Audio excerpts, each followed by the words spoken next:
Hey, awesome people. Mr. C back with you for another fractions video. Make sure if you learn anything new at all, click that like and subscribe button. Join us as we continue making math understandable and challenging. This video, we are going to be building upon what we've already started with fraction multiplication, and we are going to be continuing to try to understand what does fraction multiplication look like using models. This will be the practice problems video. If you're looking for the teaching video, it is linked right up top, so check that out. Also, in the description below, you will find everything we've done for second, third, and fourth grade fractions and mixed numbers. Check all of those out. Also, in the description below, parents, teachers, you will find IXL links, and those links give you access to a free 7-day trial and a 20% off membership for monthly or annual. I have used this in my classroom and loved using IXL. It is a great way for students to get independent practice and for students to be able to track their learning. Check those out. That is an awesome program, okay? Like I said, this is the practice problems video. We are going to be looking at fraction multiplication using models. Let's show you a couple of problems. All right, ladies and gentlemen, before we get started, make sure you have a growth mindset. Remember, a growth mindset means that just because you can't do something, that just means that you can't do it yet. Mistakes help our brain grow. Keep that in mind. All right, let's work hard here. Let's see if we can figure out what it looks like to multiply fractions. All right. Again, this is the practice problems video, so I'm going to be moving a little bit quicker in this. If you missed the teaching video, check it out. But here we go. We've got 4 times 1/2, and to do this, we need to draw a model. How many models do we need? Well, we're going to need a model that represents 4 holes, okay? So I'm going to draw some rectangles, and I'm going to draw 4 of them.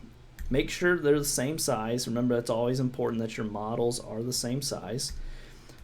So there's 3, and there is 4. All right, so I've got my 4 holes, and what I'm going to be doing is breaking each of these into 1/2.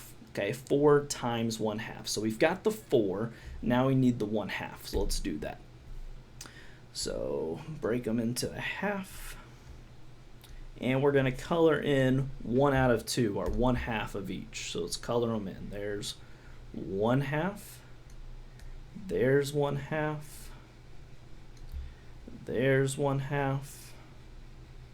And there is 1/2. All right, and again, the thing that we've already kind of talked about is that multiplication is the same thing as repeated addition. So what we're going to show you is that repeated addition. Once we can see that repeated addition, the multiplication, whenever I show you how to actually solve it by just multiplying, it's going to make a lot of sense. Okay, so let's talk about what we're adding. So each of these shaded in sections represents 1/2 of a whole. 1/2 of a whole, 1/2 of a whole, 1/2 of a whole, 1/2 of a whole. So what we're going to do is we're going to add all of these halves up. So that's going to be 1/2 plus 1/2 plus 1/2 plus 1/2. All right, that's what we're doing here. We're adding up all of these halves. 1/2 plus 1/2 plus 1/2 plus 1/2. All right, we're going to do that 4 times because repeated addition is the same thing as multiplication. So what would our answer be? Right, what would our answer be here? Well, denominators are the same, so because of the same, we can go ahead and jump into it and go ahead and solve. Add the numerators, so 1 plus 1 plus 1 plus 1, that gives us 4. Now our denominator stays the same, we don't add it, it's going to be 2. So our answer is 4/2, or 4 over 2. This answer is the same thing that you're going to get whenever we multiply. Okay, and I'm not going to show you just quite yet because I want to make sure you understand this part here. Okay, make sure you understand what it actually looks like to multiply a whole number in a fraction. Okay, if you can understand what this actually looks like, then whenever I show you the rest of it, it's going to be really, really simple for you. Okay, parents, teachers, I know you may be thinking, why don't I just go ahead and just show them this process here? It's so much more simple. It takes less time. You're 100% right. But remember, our goal is to make sure they understand the math they are solving. We don't want them just to be a calculator. We want them to be able to actually explain it and understand to the core what it looks like to actually multiply a whole number in a fraction. Okay, students, stick with it. Okay, stick with it. Ask yourself, this 4 here, what does it represent? It represents these 4 wholes.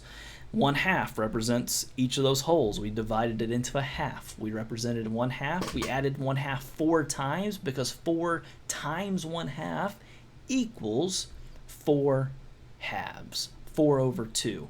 And some of you are probably thinking to yourself, Mr. C, you do know 4/2 simplifies to 2, and yeah, you're exactly right. Okay, that's a little sneak peek there. Some of you may have gotten that extra credit right there, so nice job.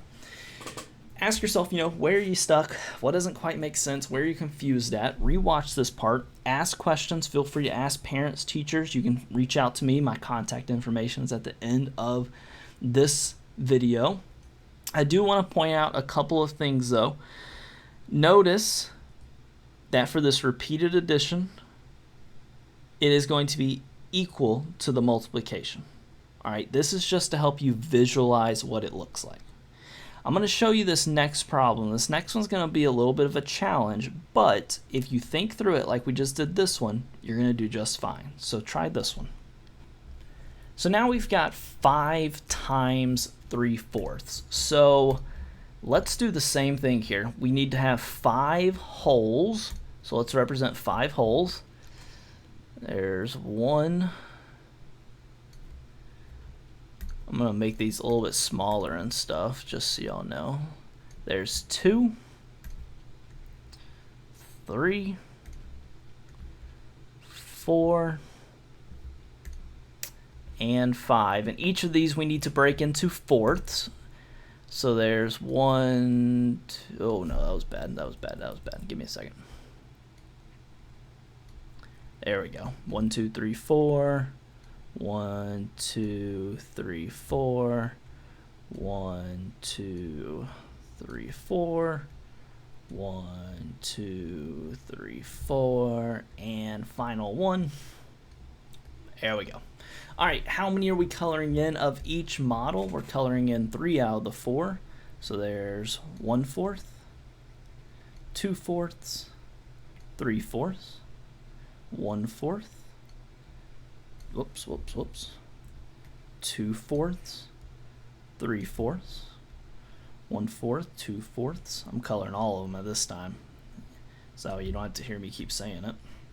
So I'm coloring in 3/4 in each. There we go. All right, again, I like to label them. All right, I like to just go ahead and mark it like what each of them represents. What if I zoom in a little bit more? There we go. So I like to just label what each of them represents. I'm not going to go all the way across just because it takes a little bit more time, but feel free to do so if you think that helps you. That's great.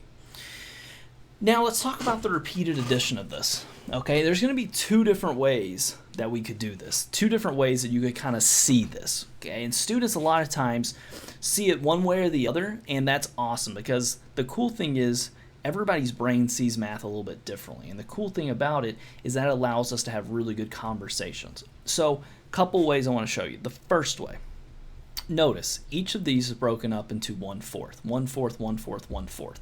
So what we're going to do is we're going to take 1/4 and we're going to add that however many times there are fourths on the screen. So this is going to take me a little bit of time here. All right, so bear with me. That's 1, 2, 3, 4, 5, 6. So that's 6 of them. So that's 6 there. I need 3 more to represent this third one.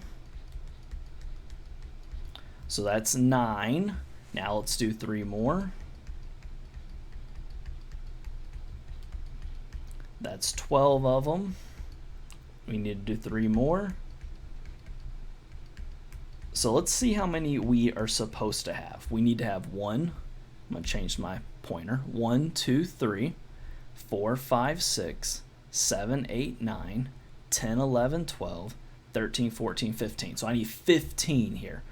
Let's see if I have 15 of the 1/4. We've got 1, 2, 3, 4, 5, 6, 7, 8, 9, 10, 11, 12, 13, 14, 15. Holy cow, that's a lot on there. All right, can we add all these up? If we add all these up, denominator stays the same, so the denominator is going to be 4. The numerator is going to be all of these ones added together, so that's going to be 1, 2, 3, 4, 5, 6, 7, 8, 9, 10, 11, 12, 13, 14, 15. All right, 15/4. That's what I'm getting here, 15/4. Okay, so 15/4. Some of you may be seeing it that way. Some of you may have solved this model and said, okay, Mr. C, I've got 1/4, I've got that 15 times, I'm going to add 1/4 15 times. Awesome. Some of you, all right, some of you may have seen it a little bit differently, okay? Did any of you just bunch these together? What I mean by that, does any of you just add these groups together? Let me show you what I'm talking about. Did any of you take 1/4 plus 1/4 and plus 1/4 and get 3/4? And then do the same thing here? 1/4 plus 1/4 plus 1/4 giving you 3/4. And then doing the same thing here. Same thing here. And the same thing here. Did any of you see it that way? I know some of you do, because every time I teach this, students usually see it one way or the other. My question to you is, who's correct? Right? Who's correct? Well, let's see. Let's add this up. Denominators are all the same. It stays the same. Add the numerators. 3 plus 3 is 6. 6 plus 3 is 9. 9 plus 3 is 12. 12 plus 3 is 15.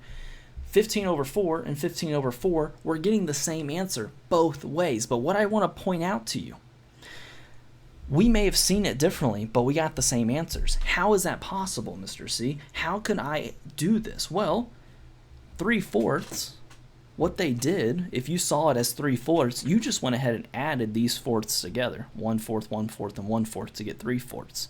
But I want to make sure that whichever strategy you used, you can see it both ways, right? Because technically, whenever you're solving 5 times 3/4, it is the same thing as 5 times, it's the same thing as 15/4, whether you solve it this strategy, whether you solve it this strategy, whether you draw the model, or whether you use the multiplication strategy, which you're going to learn about here very soon, okay? These strategies can seem like a lot. I know sometimes parents, teachers, you're like, okay, great, I get it, Mr. C, but like, why? The why is we want them to be able to see it, right? Students, if you're able to see this, then whenever I show you how to actually multiply whole numbers and fractions, you're going to go just like this. You're going to fly through it. And that's awesome. You know, I want you to be efficient at it. But more than anything else, I don't want you to be a calculator. More than anything else, I don't want you just to see numbers and just to write down an answer. I want you to understand what that answer means and what that answer looks like. All right. So with all that being said, ask yourself, where are you stuck at? What isn't making sense? Where are you confused? My contact information is at the end of this video. Check it out. Reach out to me. Ask a parent, ask a teacher, ask a friend. You know, the more mistakes we make, the more our brain grows. We're looking for challenges, and if it was a challenge for you, stick with it. Okay? Try some on your own. Practice some on your own. Go to IXL. They've got skills on there that'll help you practice this as well. All right? As always, ladies and gentlemen, if you learned anything new, click that like and subscribe button. Join us as we continue making math understandable and challenging. That's all I have for you today, ladies and gentlemen. Mr. C, out.